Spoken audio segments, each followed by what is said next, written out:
Assalamualaikum warahmatullahi wabarakatuh. Alhamdulillah wassalatu ala rasulillah. Alhamdulillahirabbil alamin.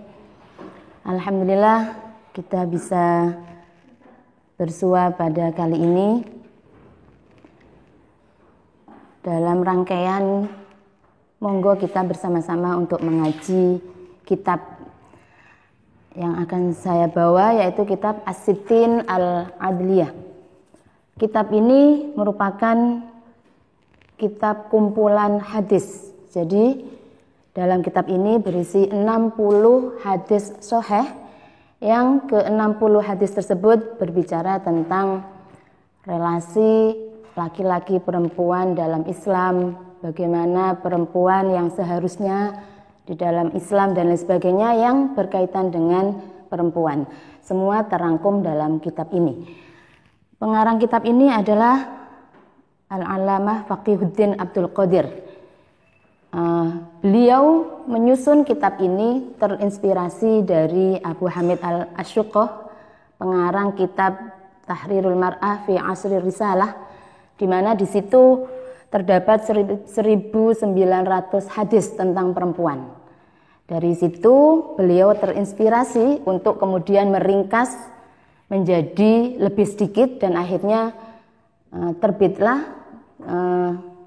kitab ini, yaitu As-Sittin Al-Adliyah, 60 hadis tentang keadilan terhadap perempuan, yang ke-60 hadis ini adalah sudah ditakhrij oleh beliau dan berstatus sahih.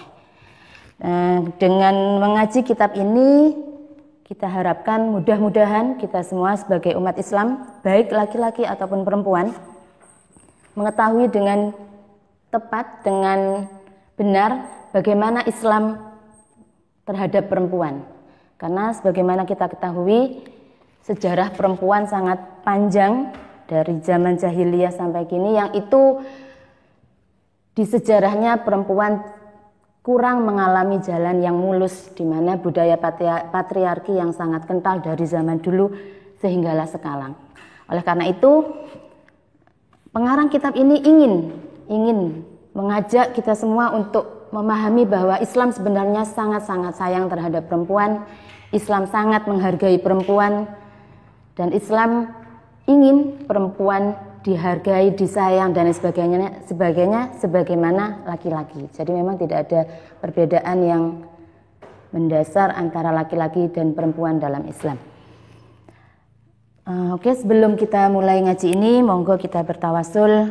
Mudah-mudahan dengan mengaji kitab ini kita semakin bisa memahami Islam, kita semakin bisa menjunjung tinggi nilai persaudaraan, nilai ukhuwah sesama muslim, dan juga kita semakin paham, makin mencintai Islam dengan sebenar-benarnya. Ala hadinihi wa ala kunniyatis salihah. Al-Fatihah.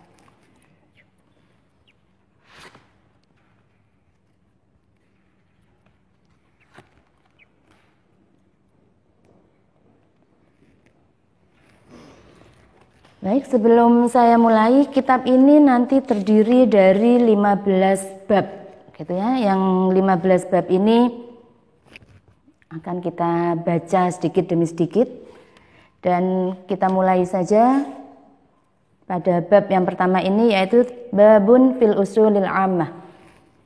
Bab yang pertama adalah pokok-pokok dasar dalam ajaran Islam. Bismillahirrahmanirrahim.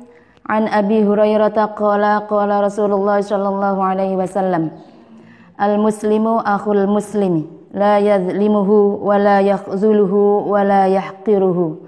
At-taqwa hahuna, wa yushiru ila sadrihi thalatha marrat.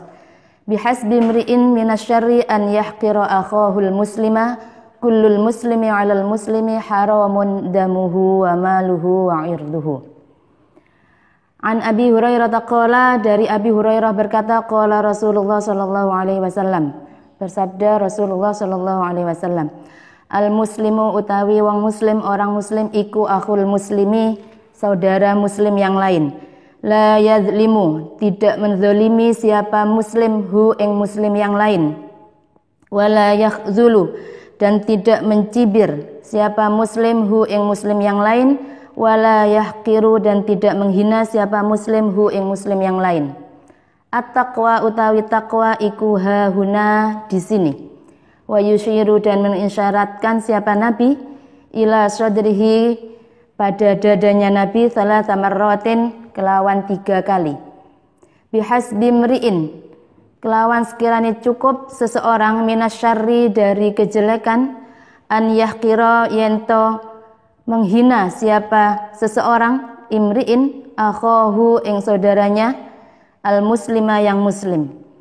Kullul muslimi utawi setiap muslim alal muslimi ing atase di atas muslim yang lain iku haramun haram apa damuhu jiwanya muslim wa maluhu dan hartanya muslim wa irduhu dan kehormatannya muslim. Rawahu Muslim. Wa qala dan berkata siapa al-Imam Nawawi fi syarhihi ing dalam kitab syarahnya Imam Nawawi lil hadis pada hadis ini al-khadlu tarkul i'anati wan nasri.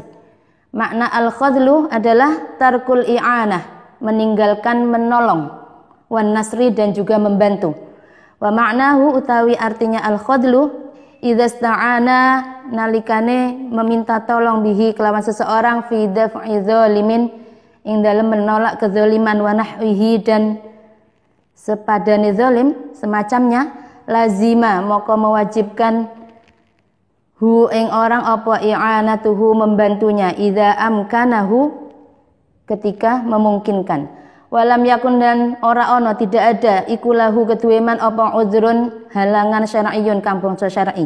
Wa amma wala yahqiruhu anapun utawi makna lafat wala yahqiruhu ai la yahtaqiruh maksudnya tidak menghina.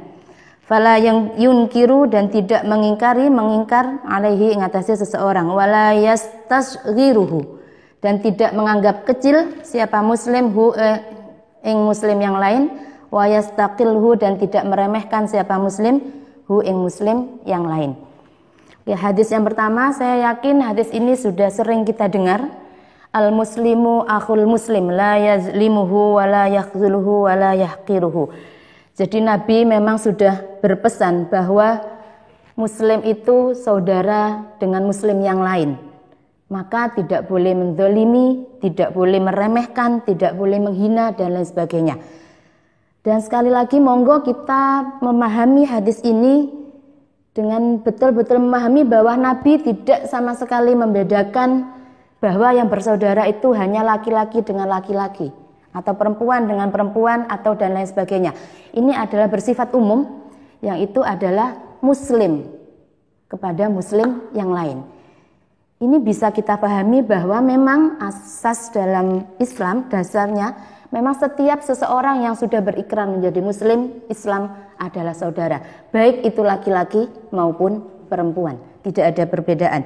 Kemudian Nabi melanjutkan dengan bersabda at-taqwa hahuna, bahwa yang dikatakan takwa itu sebetulnya yang di sini, bukan di mana-mana, bukan dilihat dari mana-mana, tapi di sini. Bihasbi mri'in minasyarri an yahqira akhahu al-muslima. Seseorang tuh bisa dikatakan tidak baik, seorang muslim bisa dikatakan tidak baik apabila dia telah menghina atau menyakiti saudaranya. Nah, jadi di sini setelah Nabi mengatakan tentang takwa di sini, kemudian Nabi melanjutkan bahwa seorang muslim itu sudah bisa dibilang muslim itu kurang bagus ketika dia menyakiti saudaranya. Sekali lagi saudaranya di sini bisa orang lain, bisa orang tua, bisa anak, bisa pasangan hidup dan lain sebagainya. Ini bersifat umum, gitu ya. Jadinya dan Nabi melanjutkan kullul muslimi 'alal muslimi haramun damuhu wa maluhu wa irduhu. Setiap muslim itu haram atas muslim yang lain, jiwanya, hartanya, kehormatannya. Maksudnya kita tidak bisa semena-mena terhadap jiwa muslim yang lain, terhadap harta muslim yang lain, dan juga terhadap kehormatan muslim yang lain. Gitu. Jadi ini dasar Islam yang diajarkan oleh Nabi sangat indah ya. Nabi mengajarkan sangat indah bahwa memang kita sesama muslim adalah bersaudara yang itu maksudnya adalah tidak boleh menzalimi, tidak boleh menghina, mencibir, dan lain sebagainya. Hadis ini diriwayatkan oleh Abu Hurairah dan bisa dilihat di Sahih Muslim, bisa dilihat nanti di kitabnya ya, di rujukannya situ. Oke, mungkin kita lanjutkan pada hadis yang kedua. An Yahya al-Mazini anna Rasulullah sallallahu alaihi wasallam qala la dharara wa la dirara. Rawahu Malik wa Ibnu Majah. An Yahya dari Yahya al-Mazini anna Rasulullah sesungguhnya Rasulullah sallallahu alaihi wasallam iku qala dawuh bersabda siapa Rasul la dharara wa la dirara. La dharara tidak ada bahaya wa la dirara dan juga tidak membahayakan. Rawahu Malik wa Ibnu Majah. Warada turun apa hadis fi syarhi Sunan Ibnu Majah di dalam syarah Sunan Ibnu Majah an-nadharara wad-dirara kilahuma bimakna wahidin. An-nadharara temene lafaz ad-darar wad-dirar kilahuma yaitu dua-duanya bimakna wahidin dengan satu makna. Wa huwa khilafun naf'i. Wa huwa utawi makna darar wad-dirar iku khilafun naf'i bertentangan dengan manfaat. Wa yakunu dan ono apa jam'uhuma mengumpulkan keduanya ad-darar dan dirar iku litakidi untuk takkid menekankan. Waqila dan dikatakan al-awwalu utawi yang pertama yaitu ad-darar iku ilhaqu mafsadatin mendatangkan kerusakan mutlaqan hale mutlak. Watsani utawi yang kedua ad-dirar iku ilhaqu mafsadatin mendatangkan kerusakan ala wajhil muqabalati dari sisi yang luar, dari sisi untuk yang lain. Wa fil Muntaqa dan iku ing dalam kitab Muntaqa an-nadharara sak temene ad-darar lafaz ad-darar huwa utawi ad-darar iku ma sesuatu laka kang maring sira fihi ing dalem manfaatun utawi manfaat wa ala jarika lan ing atase tetanggamu fihi ing dalem madarratun utawi madarat. Wadirar utawi dirar iku ma sesuatu laisa kang ora ana apa ma laka iku kedue sira fihi ing dalem manfaatun utawi manfaat wa ala jarika lan iku ing atase tetanggamu fihi ing dalem madaratun utawi madarat. Oke, hadis kedua ini saya juga yakin kita sudah sangat sering mendengar la darara wala dirara. Tidak boleh kita melakukan sesuatu yang berbahaya dan membahayakan. Di sini dijelaskan bahwa ada yang berpendapat antara ad-darar dan ad-dirar itu sama artinya, berbahaya. Jadi segala sesuatu yang berbahaya sebaiknya kita hindari. Tetapi ada juga yang membedakan antara makna ad-darar dengan ad-dirar. Seperti di sini dikatakan ada yang mengatakan bahwa ad-darar itu adalah sesuatu yang bagi kita bermanfaat, tapi bagi orang lain berbahaya. Kalau yang EGP nggak apa-apa ya berarti ini. Yang penting gue senang. Yang lain kena imbasnya nggak apa-apa. Itu ad-darar. Sedangkan kalau ad-dirar adalah sesuatu yang berbahaya untuk diri kita sendiri dan juga untuk orang lain. Nah, Nabi berpesan bahwa la darara wala dirar. Doror juga nggak boleh. Sesuatu yang meskipun itu enak buat kita, tapi kalau tetangga kita, sebelah kita merasa nggak enak, itu ya jangan. Itu. Jadi nggak bisa kita berdalil misalnya, yang penting kan gue nggak apa-apa, gue enjoy kok. Dia salah sendiri, dia ngerasa bahaya. Gitu nggak bisa ya. Tidak bisa, itu tidak diajarkan oleh Nabi. Jadi Nabi memang berpesan la darara wala dirara. Sesuatu yang berbahaya bagi orang lain meskipun itu bermanfaat bagi diri kita, itu jangan dilakukan. Apalagi yang berbahaya bagi orang lain dan juga untuk diri kita. Nah, ini juga hadis yang merupakan prinsip dasar bahwa Nabi selalu berpesan, Nabi selalu mengingatkan kita untuk tidak melakukan sesuatu yang berbahaya, yang sekali lagi saya ingatkan berbahayanya itu adalah tidak hanya berbahaya untuk diri kita sendiri.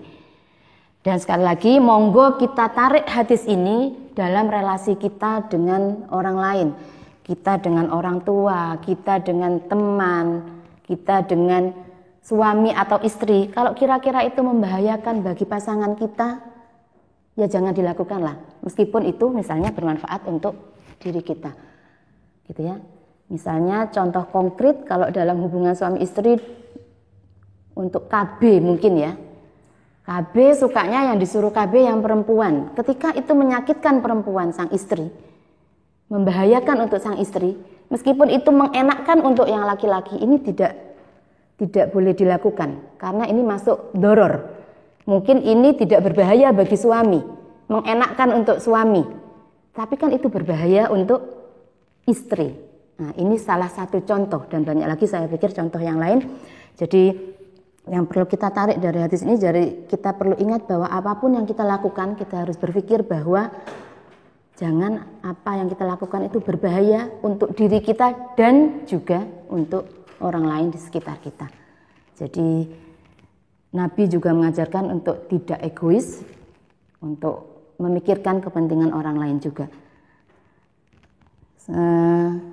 Saya cukupkan sampai di sini dulu untuk pertemuan kali ini.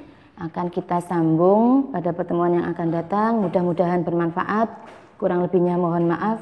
Assalamualaikum warahmatullahi wabarakatuh.